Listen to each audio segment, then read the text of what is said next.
Yo guys, di konten ini saya bakalan serius dulu ya, jadi nggak bakal bercanda dulu.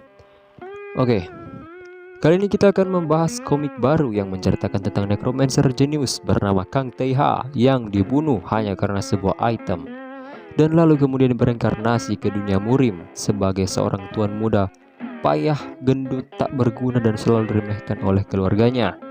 So, apa yang akan dilakukan tokoh utama kita untuk membungkam orang yang meremehkannya dan membalaskan dendamnya? Daripada penasaran, langsung aja kita mulai. Cerita dibuka dengan memperlihatkan sang tokoh utama, Kang Taeha, yang sedang berhadapan dengan musuhnya yaitu Guild Griffin dalam sebuah pertarungan yang sangat sengit yang sudah berjalan selama 6 bulan. Dia lalu mengangkat tangannya dan akan berniat untuk melepaskan jurusnya yaitu naga tulang. Karena kekuatan yang dihasilkan sangat besar, tempat itu pun meledak dan keluarlah Taeha bersama dengan naganya dari gedung tersebut. Dia lalu terluka karena terlalu banyak menggunakan mana. Sontak Taeha langsung menoleh ke samping dan melihat Guildmaster Griffin, lalu langsung menyerangnya. Tiba-tiba dia merasakan bahaya dan menghindari itu, tapi nampaknya itu merupakan hal yang percuma karena senjata yang ditembakkan mengandung kekuatan suci yang membuatnya seketika jatuh. Taeha lalu digabung dengan sekumpulan prajurit berelemen suci. Kemudian muncullah Guildmaster itu lagi dengan berkata bahwa Taeha harus menyerahkan item yang dia dapatkan. Taeha lalu mengeluarkan item itu dan kemudian menelannya. Karena itu terjadilah pertarungan yang sangatlah sengit yang membuat tokoh utama kita akhirnya mati. Kok tokoh utamanya mati? Sabar, masih lanjut nih. Dia kemudian membuka matanya di dalam sebuah peti. Cerita pun berlanjut yang memperlihatkan Taeha yang sedang duduk dan berkata kalau sekarang dirinya seperti seekor babi. Ternyata dia dibangkitkan sebagai Yusinwo, tuan muda sampah tak berguna yang dikenal sebagai aib bagi keluarganya. Kali ini saya ganti nama MC jadi Shinwo supaya nggak bikin bingung, oke? Shinwo lalu bangun dan membuka status window-nya. Karena dia telah bereinkarnasi, sontak sistem menurunkan semua kemampuannya ke level 1. Singkatnya gini, karena roh Kang Taeha itu kuat, tubuh Shinwo ini gak akan bisa nampung seluruh kekuatannya. Jadi disesuaikan dah tuh kekuatannya sama sistem supaya cocok dengan tubuh Shinwo sekarang. Oke, lanjut. Karena hal itu, Shinwo kemudian berniat memulai ulang dan meningkatkan levelnya dengan perlahan, dan lalu berencana juga untuk menetap di dunia ini sekarang. Tiba-tiba masuklah seorang yang langsung memanggilnya Hyung. Sang pembantu pun berkata kalau Shinwo tak mengizinkan seorang pun untuk masuk. Lalu pembantu itu langsung kena jotos. Shinwo lalu langsung maju dan menanyakan keadaannya. Dan lalu dengan cepat Shinwo berbisik dan bertanya tentang siapa si bajingan ini. Dia lalu memberitahu kalau si bajingan ini adalah Yujin Sang, adik tiri dari Shinwo. Lalu datanglah seseorang yang bernama Kwak Josan. Dia nampaknya berada di pihak Jin Sang. Josan lalu mengolok Shinwo secara halus dengan kata-katanya. Pembantu yang mendengar itu sontak memarahinya dan menyuruhnya agar meminta maaf. Josan pun menurutinya tanpa basa-basi dan lalu mengajak Jin Sang untuk pergi karena ada urusan yang harus ditangani oleh Jin Sang. Sementara itu Shinwo yang melihat mereka mengabaikannya merasa kesal. Karena itu dia langsung melompat ke arah Jin Sang dan langsung menggeplak palanya. Sontak Jin Sang marah karena Shinwo yang menggeplak palanya secara tiba-tiba. Ya sorry, saya lagi kurang enak badan. Oke, kita lanjut. Jin Sang pun langsung berniat mencabut pedangnya, tapi dia terhenti dan terintimidasi karena aura yang dikeluarkan oleh Shinwo. Josan yang melihat itu langsung menenangkan Jin Sang. Karena itu mereka pun pergi dari situ. Tapi tiba-tiba Shinwo merasa pusing dan melihat ingatan dari pemilik tubuh sebelumnya. Ternyata Shinwo dan ayahnya diracuni oleh Jin Sang. Shinwo juga sering dipermalukan. Bahkan Jin Sang juga meniduri cewek yang sudah bertunangan dengan Shinwo. Sungguh malang sekali nasib si Shinwo ini guys ya. Setelah itu Shinwo lalu sadar kalau dia tadi melakukan kesalahan dengan memukul orang yang sudah membunuh Yusinwo dalam kurung yang punya tubuh ini. Shinwo lalu bertanya pada pembantu, di mana tempat orang banyak terbunuh di sekitar sini. Kemudian Shin lalu berpindah pada Jin Sang yang kesal karena perbuatan Shinwo. Joseon lalu menenangkannya dan berkata bahwa tidak perlu repot-repot membalas orang yang akan mati, karena Joseon sudah menyiapkan upacaranya. Sontak hal itu membuat Jin Sang senang. Di sini saya kurang ngerti upacara apa yang dimaksud, mungkin berkaitan dengan pembunuhannya Shinwo mungkin. Cerita pun berlanjut pada Shinwo yang sedang mendaki sebuah tempat terlarang yang konon katanya merupakan medan peperangan 200 tahun yang lalu. Shinwo lalu kemudian melihat banyak roh dan langsung menyerap roh putih yang sesuai dengan levelnya saat ini. Tubuhnya pun perlahan mengekstrak roh itu, tapi untuk sepenuhnya dapat menyerap roh putih ini, Shinwo harus menderita sedikit rasa sakit dan kejutan mental.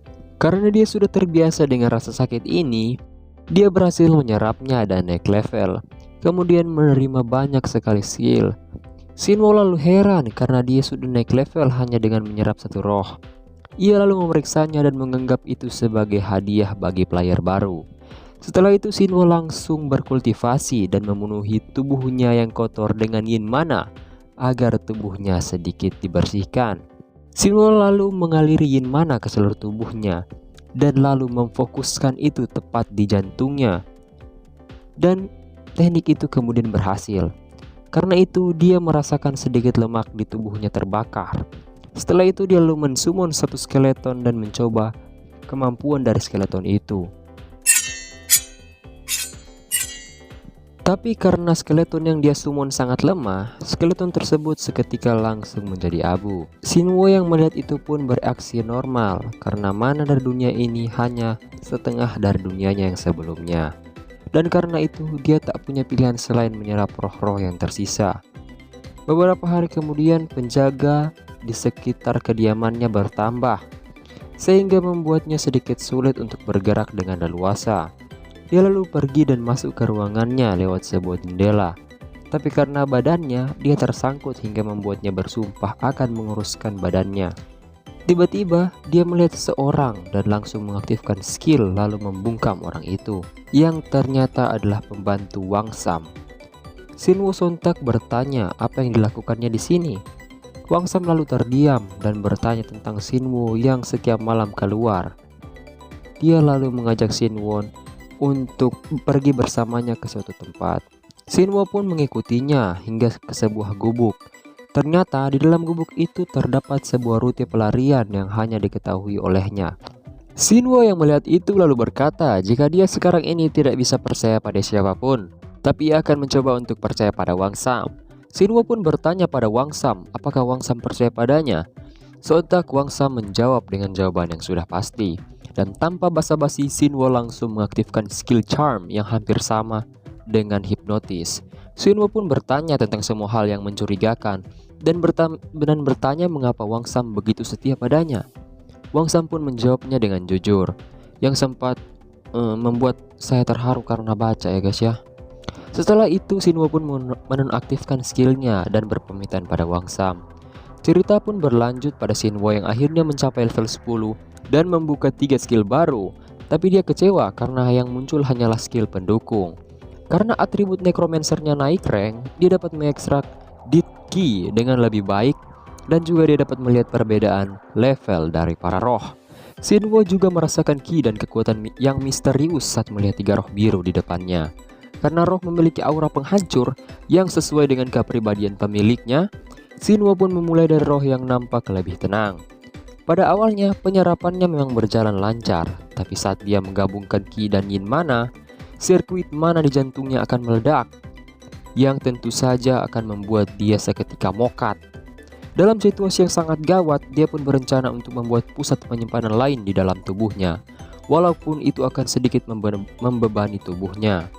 Dan pembentukannya pun akhirnya berhasil.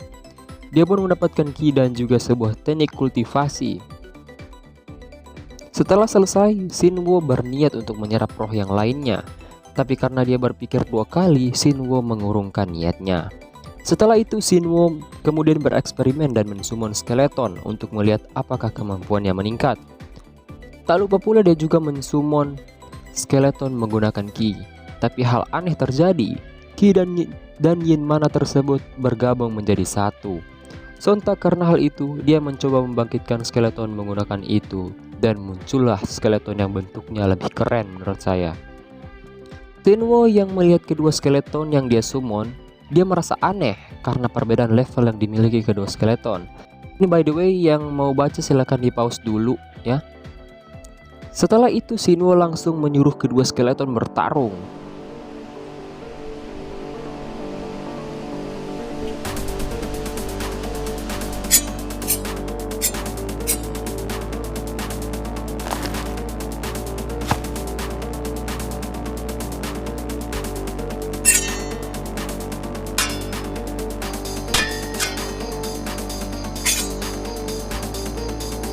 Skeleton kecil pun kalah dan mereka kemudian disimpan kembali oleh Shinwo.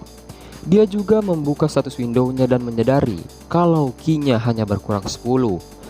Dia juga baru sadar kalau Qi-nya tidak beregenerasi secara alami. Karena itu, dia pun ingin mempelajari seni bela diri.